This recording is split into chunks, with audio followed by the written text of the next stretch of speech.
पन्नगे च सुरेन्द्रे च कौशिके पाद संस्पृशि निर्विशेष मनस्काय श्री वीरस्वामिने नमः। आर्हत वाङ्मय में कहा गया है, संजय गिरय परिहय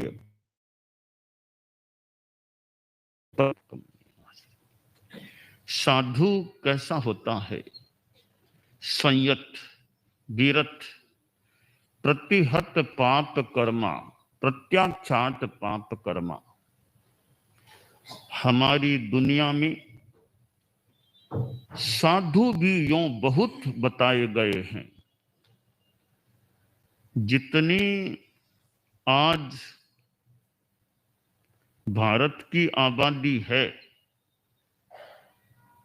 उससे कहीं ज्यादा जनसंख्या पूरी सृष्टि में साधु समुदाय की है, चारित्रात्मा समुदाय की है। कि हमारी इस सृष्टि में हमेशा के लिए साधु चारित्रात्माओं की संख्या कम से कम भी होगी तो भी 2000 करोड़ से भी कुछ अधिक, 2000 करोड़ से भी कुछ अधिक, इतनी संख्या तो न्यूनतम मिनिमम रहेगी। ज्यादा से ज्यादा चारित्रात्माओं की संख्या हो जाए तो 9000 करोड़ से भी कुछ अधिक, इतनी जनसंख्या चारित्रात्माओं की स्मृति में आ रही है। तो यानी बहुत अच्छी संख्या है, पर यह संख्या पूरी सृष्टि की अपेक्षा से माने, केवल भारत देश की अपेक्षा से तो यह बात नहीं है। महाविदेह में कितनी चारित्रात्माएं होंगी, और भी जगह हो सकती हैं। तो साधु होता है 15 कर्म भूमियों में साधुओं का अस्तित्व, और वैसे कभी कभी तो पूरे लोक में चारित्रात्मा एक अपेक्षा से उपलब्ध हो जाती है कि नरक में भी चारित्रात्मा, स्वर्ग में भी चारित्रात्मा, वहां भी चारित्रात्मा, ठेठ ऊपर से ऊपर देवलोक है, वहां भी चारित्रात्मा। कैसे? केवली समुद्घात होती है तो केवली की आत्मा पूरे लोक में फैल जाती है। तो केवली तो महान चारित्रात्मा है, यथाख्यात चारित्र वाली आत्मा है। और केवली की आत्मा के प्रदेश, लोक के एक प्रदेश पर केवली की आत्मा का एक प्रदेश माने, इस रूप में वो लोकव्यापी बन जाती है। हम नमो लोये सब साहूणम बोलते हैं तो लोक के समस्त साधुओं को, तो क्या पूरे लोक में, मतलब पूरे लोक में भी साधु इस रूप में मान सकते हैं कि केवली समुद्घात के समय केवली की आत्मा पूरे लोक में फैल जाती है, उस समय चारित्रात्मा प्रदेश पूरे लोक में व्याप्त हो जाते हैं। तो साधु संयत, विरत, संयम युक्त हो, विरति युक्त हो, पाप कर्मों का हनन करने वाला, पाप कर्मों का प्रत्याख्यान करने वाला, तो साधु हैं। साधु का क्या कर्तव्य है?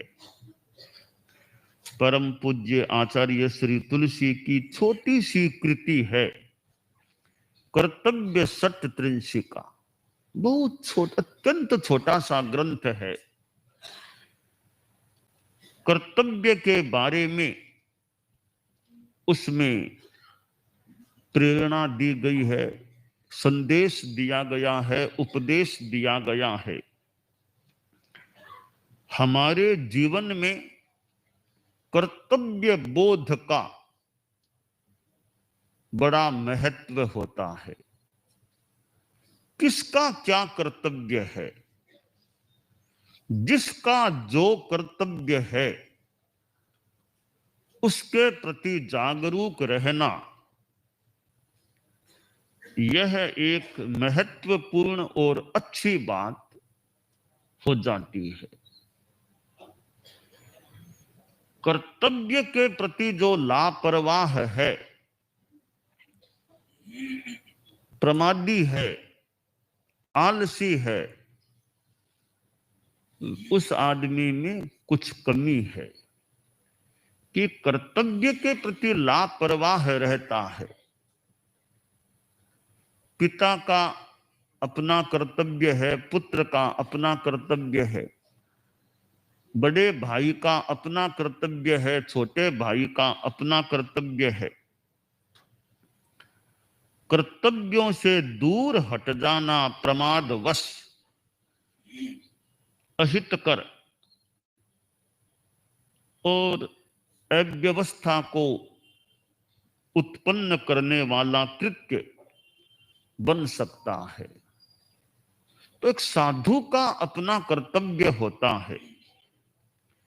कर्तव्य सतत्रिंशिका में कहा गया, साधो हो साधुत्व संरक्षा कर्तव्यम प्रथमम मतम, कि साधु का पहला कर्तव्य है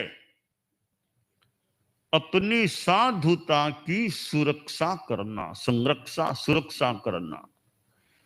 और जन संपर्क कितना करेगा, कविता कितनी लिखेगा, किताबें कितनी लिखेगा, तपस्या कितनी करेगा, 28 मास खमन, वे सब बाद की बातें हैं। पहला कर्तव्य है अपने महाव्रतों की या साधुत्व की सुरक्षा करना। भले मास खमन मत करो, भले 28 भी मत करो, तो साधुपने का सम्यक पालन करो, अपनी साधुता की सुरक्षा करो।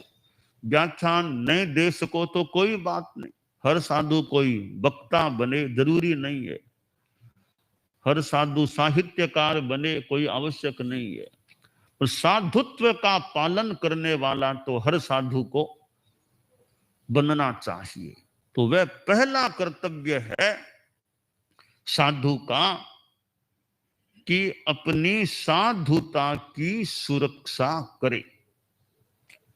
उसके बाद में वो कर्तव्य ठीक पालित हो, अब उसके बाद जितना जनोपकार कर सको, व्याख्यान दे सको, भाषण दे सको और लोगों को धर्म की प्रेरणा दे सको, वो काम जितना उचित हो वो करो। यात्रा विहार कर सको उतना यथा विधि यथा व्यवस्था करो। परम पूज्य आचार्य श्री तुलसी के नाम से यह सभा गृह है।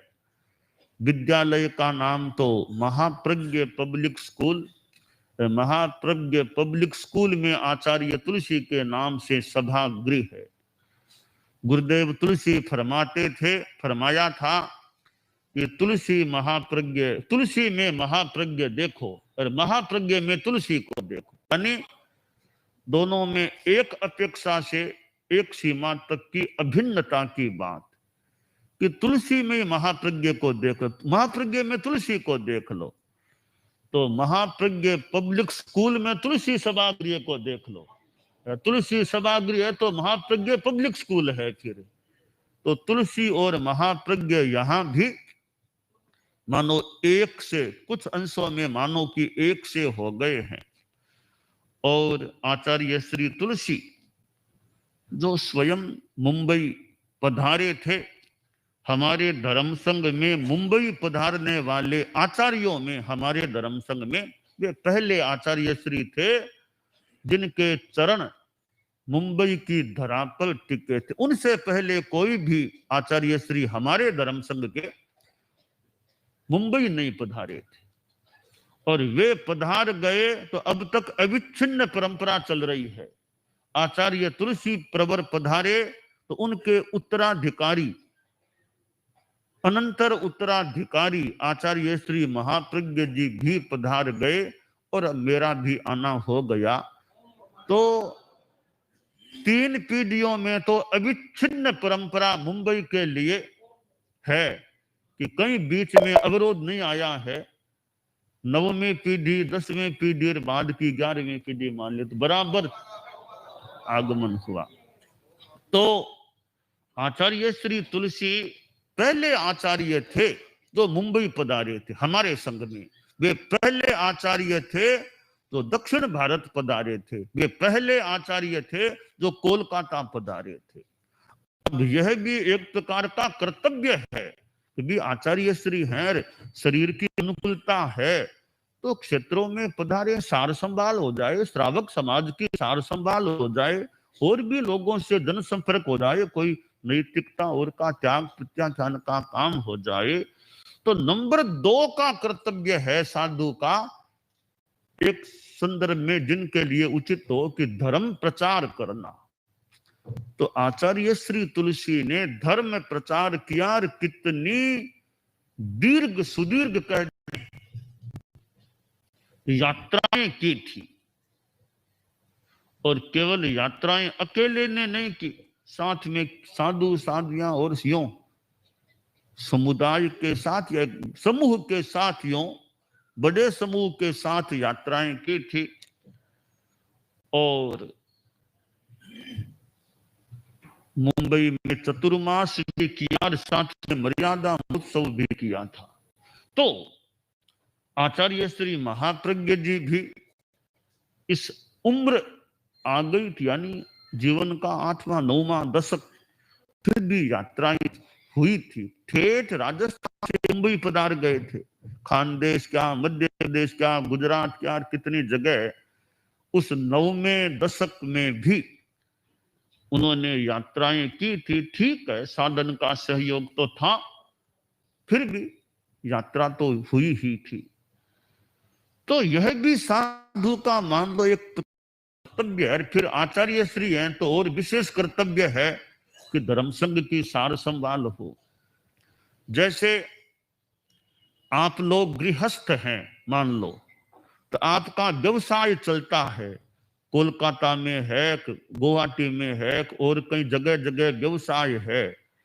तो मुनीम लोग काम करें, ठीक है, वो भी काम करते हैं। कभी कभी मालिक खुद जाकर के संभाल करता रहे तो और ज्यादा एक काम आगे ठीक रहे। तो मालिक खुद फैक्ट्री है एक और है, वहां जा के संभाल करता रहे बीच बीच में, तो कार्य में और ज्यादा गतिमत्ता और अच्छापन भी आ सकता है।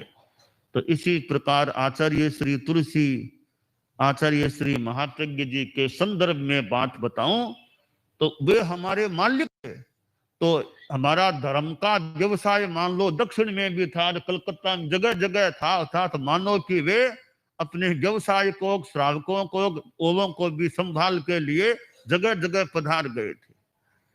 तो यह भी कर्तव्य है। तो कर्तव्य बोध है कि आचार्य श्री तुलसी कहते हैं भाई कि मैं तो मेरा एक जगह बैठा हूं, मैं तो एक जगह बैठा हूं। एक जगह तो ठीक है, आचार्य है, इच्छा हो तो एक जगह विराज जाओ। कौन उनको, कौन कितना रोक सकता था, कौन हिम्मत करता। अगर फरमा देते भाई कि मैं ज्यादा घूमना नहीं, मैं तो मेरा राजस्थान में कहीं बैठा हूं, आसपास थोड़ा घूम लूंगा, विराज जाओ, आपकी मर्जी है। पर वो फिर वह यात्रा होती है तो उसमें जो एक उन्मेष आ सकता है वो एक जगह बैठने से आए नहीं भी आए। तो यह कर्तव्य बोध कि भी थोड़ा घूमे, यात्रा करें, शरीर ठीक है तब तक घूम लो। बाद में तो अब आचार्य श्री तुलसी ने थोड़ी उम्र भी कम थी, उस समय लंबी लंबी यात्राएं कर ली। 70-80 आने के बाद तो न तो बॉम्बे पधारे, न दक्षिण पधारे, न कोलकाता, बस पहले पहले हो गई वो हो गई। बाद में बहुत लंबी यात्रा, बस दिल्ली पधार गए, कभी अहमदाबाद पधार गए, राजस्थान था, ये हरियाणा और ऐसा था, ज्यादा लंबी यात्रा नहीं हुई। तो जब तक शरीर ठीक है, शरीर की अनुकूलता है, ताव धम्मम समायरे, तब तक जितना धर्म कर सके उतना कर लो, जब तक ठीक है। अब उपवास बेला है, अब डॉक्टर कहता है भाई नहीं नहीं उपवास बंद करो, वो सोडियम कम हो गया, वो हो गया, उपवास छोड़ो, वो करो, तो दिक्कत हो सकती है। शरीर ठीक है, उपवास बेला करना हो सो कर लो। अब बाद का पता नहीं है, क्या डॉक्टर कह दे, क्या परिवार वाले भी कह दें भी अब छोड़ो तपस्या, आप स्वास्थ्य का ध्यान रखो। तो जो कर ले अपना है, करया सो काम भजा सो राम, वह जो कर ले सो अपना है। तो जब तक शरीर की अनुकूलता है तब तक जितने करना हो सो कर लो। अब यात्रा भी है, शरीर की अनुकूलता है, तब तक जितने कर सको, जितनी अनुकूलता उतनी कर लो। अब बाद का क्या भरोसा, 70-80 आने के बाद साधु कितना चल सके न चल सके क्या हो। तो जब तक शरीर ठीक है तब तक कर्तव्य निर्वाह के संदर्भ में भी जो कुछ विशेष करना हो वो आदमी को कर लेना चाहिए। तो यह कर्तव्य बोध है। भगवान ऋषभ ने लोगों को शिक्षण दिया, जो भी असी मसी कृषि आदि सामाजिक और लौकिक कार्यों का प्रशिक्षण दिया। कहते हैं कि उन्होंने वो कर्तव्य का निर्वाह किया था, कि वरना तो ये सांसारिक काम, सावध्य काम, इनमें क्यों समय लगाते। तो क्यों लगाया, कभी वो जानते नहीं थे क्या कि सावध्य काम है, कभी जानते तो थे, फिर भी किया। तो फिर क्यों किया। एक जगह कहा गया है, एतच्च सर्वम सावध्य मिति लोकानुकंपया स्वामी प्रवर्तया मासे जानन कर्तव्य मात्मन है। कि वे जानते थे यह सारा सावध्य काम है, फिर भी लोकानुकंपा, लौकिक अनुकंपा, लोगों के प्रति अनुकंपा, कभी मेरा कर्तव्य, और इनको कौन सिखाएगा मेरे बिना, इनको ज्ञान दूं कैसे जीवन जीना, गृहस्थ जीवन भी कैसे जीना। तो मानो उन्होंने कर्तव्य निर्वाह के लिए सावध्य कार्य का भी एक प्रशिक्षण जो भी कार्य किया। तो सामाजिक लौकिक भी कर्तव्य होते हैं, इधर लोकोत्तर कर्तव्य भी होते हैं। तो साधु का लोकोत्तर कर्तव्य जो है वो खुद की साधना करना, जितना जन्मोद्धार का काम जितना अनुय हो उसके अनुसार करना, यह एक साधु का कर्तव्य हो जाता है। तो हम अपने जीवन में बोध भी रखें, कर्तव्य की जागरूकता, कर्तव्य का एहसास वो रखें, और प्रमादवश कर्तव्य च्युति से संयुक्त न हो, कर्तव्य से च्युत होने का कार्य न हो। तो यह जो गुरुदेव तुलसी का छोटा सा ग्रंथ है कर्तव्य षट्त्रिंशी का, उसमें कुछ अवबोध देने का मानो प्रयास किया गया है। तो आज ये महाप्रज्ञ पब्लिक स्कूल का यह तुलसी, गुरुदेव तुलसी के नाम से सभागृह है। आचार्य श्री महाप्रज्ञ जी इधर प्रवचन प्रोग्राम भी क्यों ना यही स्थान, और वो एक प्रोग्राम विकास की अवधारणा, संभवतः विकास की अवधारणा, सुदर्शन जी और वो लोग यहाँ प्रोग्राम हुआ था, ऐसी स्मृति आ रही है। वो राष्ट्रीय स्वयंसेवक संघ वो लोग यहाँ आचार्य श्री महाप्रज्ञ जी का सानिध्यम प्रोग्राम हुआ था, ऐसी स्मृति आ रही है। तो ऐसे ऊपर यहाँ प्रोग्राम गुरुदेव का यह प्रवास स्थल, आचार्य श्री का यह प्रवास स्थल आचार्य श्री महाप्रज्ञ जी का। हाँ, तो आज पहली बार इस प्रवास में, यहाँ कालबा देवी आने के बाद भी पहली बार इस प्रवास स्थल के मूल स्थान में, इधर यानी इस ऊपर वाले प्रथम तले में आने का मानस कल बना लिया था, और आज आ भी गए। तो मैं आचार्य श्री महाप्रज्ञ जी जिनके सानिध्य में हमें रहने का मौका मिला था, इस प्रांगण में, इस बिल्डिंग में प्रवास हुआ था, तो आचार्य श्री महाप्रज्ञ जी का वह प्रवास, मुंबई का प्रवास यात्रा, और यहाँ कालबा देवी के इस बिल्डिंग, इस स्थान में गुरुदेव का निवास जो हुआ था, उस समय हम लोग भी यहाँ साथ में गुरुदेव के यूं पास रहने का, सानिध्य में रहने का मौका मिला था। तो उस स्थान में, ऊपर वाले इस स्थान में, और जहां चारित्रात्माओं का चतुर्मास का भी स्थान, चारित्रात्माओं का चतुर्मास का भी स्थान, तो यहाँ ठिकाना, इसको ठिकाना मान ले।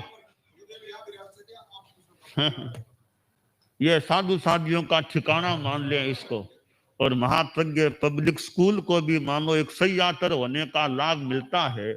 इतना बड़ा स्थान इस शहर की इस व्यस्त एरिया में इतना एक ठिकाना साधु साधियों को मिल रहा है, तो महाप्रज्ञ पब्लिक स्कूल भी एक मानो स्थान का दान दे करके मानो सह्यातर का एक तरह से लाभ प्राप्त कर रही है। यह जो विद्यानिधि फाउंडेशन है, एक सह्यातर का लाभ, साधु साधियों को भी एक स्थान मिल जाता है, लोगों को भी लाभ मिलने का एक क्रम बन जाता है। तो हम अपने कर्तव्य के प्रति जागरूक रहें, यह काम्य है।